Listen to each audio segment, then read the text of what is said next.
o Evangelho segundo o Espiritismo, capítulo 21, item 8, os falsos profetas. Meus irmãos, nessa mensagem, o Espírito Luiz vem nos advertir para que não nos deixemos enganar pelos falsos cristos que constantemente aparecem trazendo ideias esdrúxulas sobre a salvação e que convencem a muitos incautos. Esse Espírito nos recomenda a análise das obras desses pregadores e de suas seitas, e mesmo dentro do meio espírita. E que se virmos o menor traço de orgulho, de egoísmo, de luxúria ou vaidade em seus postulados e em seus líderes, que nos afastemos imediatamente desse caminho, pois nenhum bem pode advir de uma base tão frágil e corrompida. É necessário fazer uma pausa aqui para lembrar que não é Deus que fica nos testando a cada momento, colocando tentações no nosso caminho.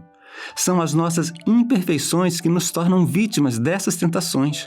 Somos nós que as atraímos e, muitas vezes, nós deliberadamente as procuramos. Se já realmente tivermos superado um vício, por exemplo, nós não nos sentiremos abalados por ele. Um espírito de luz, encarnado ou desencarnado, pode visitar os maiores antros de dor, sofrimento e vícios para auxiliar aqueles que lá se encontram sem se perturbar ou contaminar. Um raio de sol ilumina um pântano sem perder seu brilho. Mas para nós que travamos batalhas contra as más tendências, será bastante difícil fazer o mesmo. E por isso devemos estar em constante vigilância para que não atendamos aos chamados desses falsos cristos que podem se apresentar das mais diversas formas, tentando nos afastar do caminho que nos esforçamos por seguir. Lembramos que os espíritos nos acompanham, veem nossos atos e podem até captar o nosso pensamento, conforme nos esclarecem as questões 456 e seguintes de O Livro dos Espíritos, e que, portanto, para eles é bastante fácil identificar os nossos pontos fracos e então agir sobre nós. Isso acontece porque vivemos em um mundo de provas e de expiações, onde ainda temos o contato com o mal, porque isso é necessário para nós, que ainda precisamos dessa convivência com o mal para que valorizemos o bem. Já temos uma certa evolução e já temos a capacidade de distinguir o bem do mal, mas muitas vezes ecoam em nossas almas aqueles chamamentos do passado, que já nos desviaram do caminho muitas vezes, e por isso temos que provar a nossa resistência, a nossa determinação em dessa vez nos mantermos firmes no caminho do bem. E no último parágrafo da mensagem, o Espírito Luiz nos estimula a não pararmos a nossa caminhada, a não nos deixarmos levar pelas distrações, a seguirmos em frente com confiança e determinação, pois assim em breve venceremos, apesar de todas as dificuldades que tivermos que enfrentar no caminho, pois nenhum obstáculo é colocado em nosso caminho que não tenhamos força de superá-lo. Lembremos de Jesus que nos disse: na vida tereis tribulações, mas tende bom ânimo, eu venci o mundo. Sigamos então o conselho do Mestre e façamos o mesmo, caminhemos com fé, coragem e persistência, e venceremos porque Ele está ao nosso lado. E vamos a uma mensagem que está no livro Agenda Cristã, pelo Espírito André Luiz, psicografado por Chico Xavier. Pode acreditar. Falará você na bondade a todo instante, mas, se não for bom, isso será inútil para a sua felicidade.